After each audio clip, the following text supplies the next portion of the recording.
Welcome back. Dr. Tinji Braithwaite is ready, but just before we go over to join him for the conversation, we'll just take a look at the headlines. Anne Walgada is standing by. Hello, Anne. Hello, Nyata.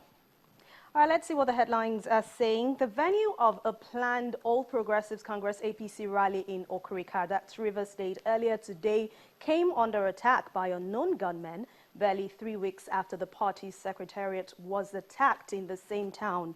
The attackers, who were said to have stormed the venue with explosive devices, vandalized some of the equipment and various materials being set up for the event. Eyewitnesses told Channels Television that youth numbering over 20 were seen shooting in the arena at about 3:45 a.m., sending shock waves across the area, while those setting up the stage had to run for safety.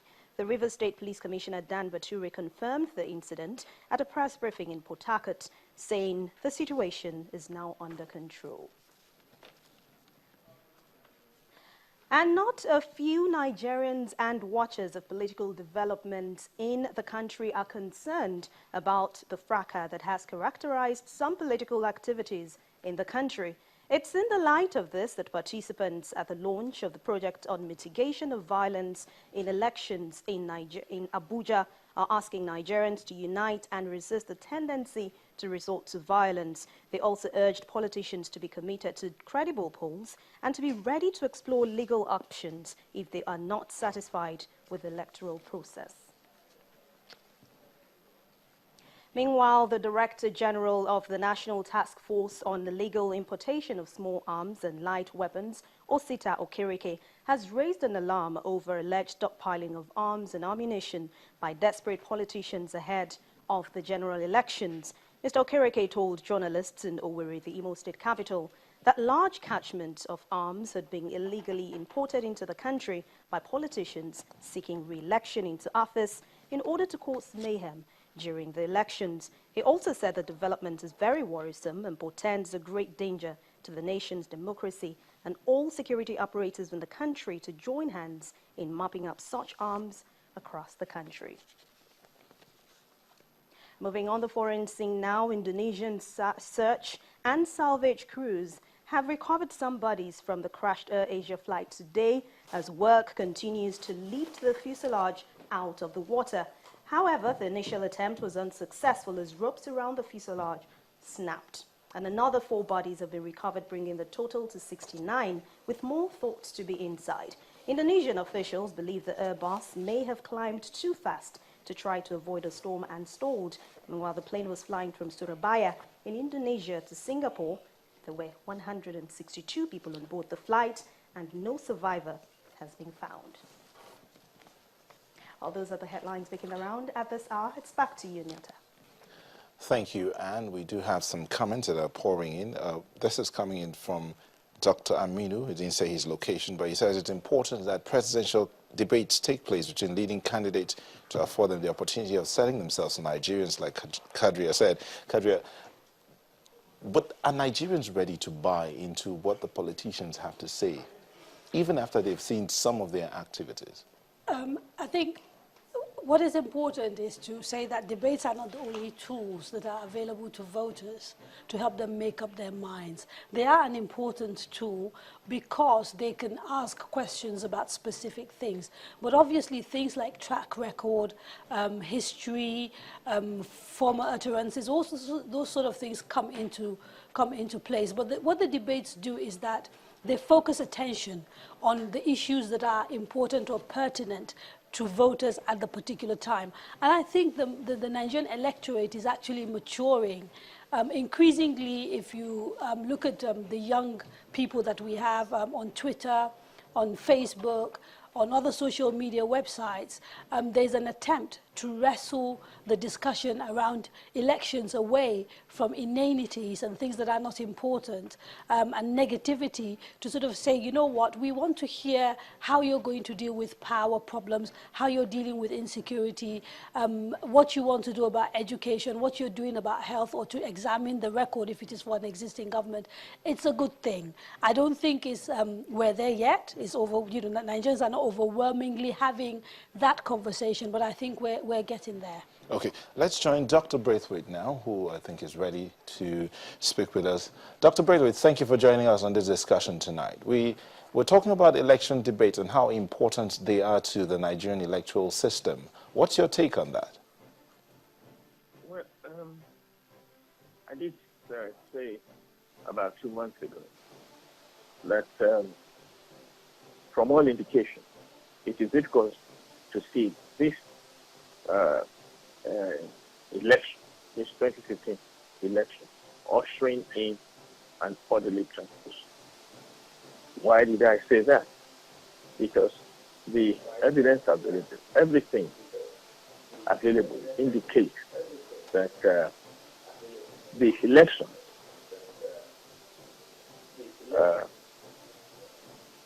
if they hold, would be inconclusive. The Nigerian masses, apart from the political class, because you have to separate the masses from the political class, are disenchanted with their social economic condition. And the basic reason for this disenchantment is the defective constitution. You see, in 1999, when the country returned back to civil rule, democracy, the constitution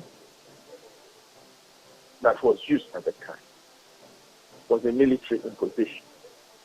But the people of the country said, okay, let us use what we have to kickstart democracy. Now, 16 years down the line, that same constitution, which was copycat from the United States, I mean, they took some from the United States, European EU countries. This 1999 constitution does not take account of the prevailing local, cultural system for the situation of this country.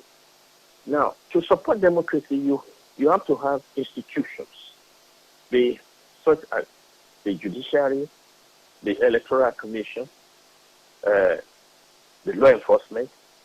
All these institutions that are necessary to support democracy have been compromised in this country. The presidential system has been a system that has actually retarded the progress of the masses of this country. At the same time, engendering corruption on a massive scale. Now, I just give you a few examples. The constitution of this country clothes public office holders with immunity. And so, it gives them license to steal the people's resources, and there's nothing the people can do.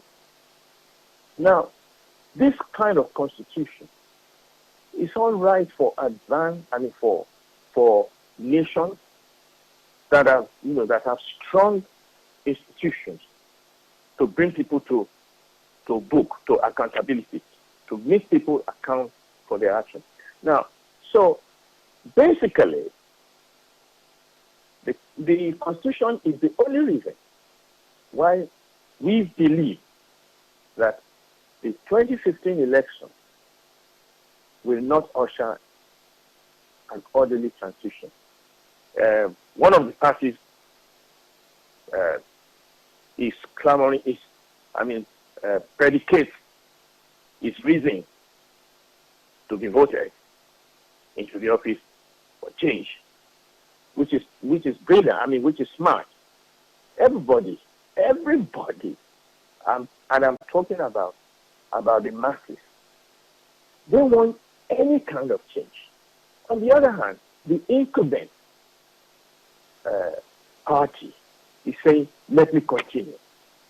Now, so the mindset of the people are saying, continue with what? We don't have transportation. You don't have health care. Even the middle class, let's say a young family, a young man with a possible family of about 2 children, earning, let's say, his take-home pay is about 250,000 naira a month. Do you know, out of that 250,000 naira, how much would he spend in maintaining his second-hand car? How much would he spend in sending his just 2 children to school? And all these are traceable to the imported, totally unsuitable constitution for the fellow social economic elite. And so you are conducting elections under such a completely deplorable, worn-out constitution. What do you expect? Wait. If I may come in here. That is the reason why we said, and I issued a statement in, I think it was November, that we have to consider. The change. We have to consider something. Yes? You talked about, Dr. Breto, you talked about change as clamored by one of the political parties, and the incumbent party asking for a continuity. Would a discussion between these contestants vying for the #1 seat in the country, would a discussion help to align their thoughts with the masses? A discussion like a debate put together, would it help in any way to clarify the things they want to do and how they will do it? And do you think they would want to participate? It is too late. For instance, I heard while I was sitting here waiting for you on the news that one of the parties' rally was attacked today. That there were a lot of shooting. Now, that, you see, because the law enforcement under the present constitution is totally inadequate to keep order in this sort of political situation. You see, politics is about the people.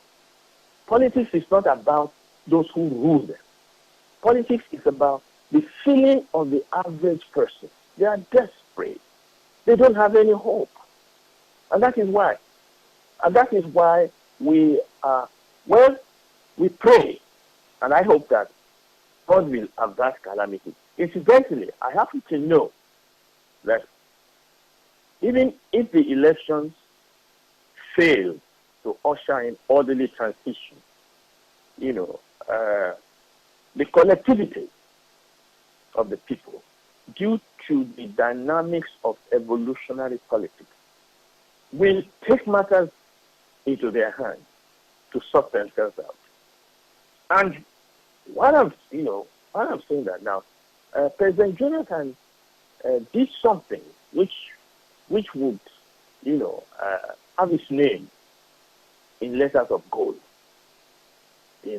But unfortunately, he stopped short. He convoked a National Constitutional Conference.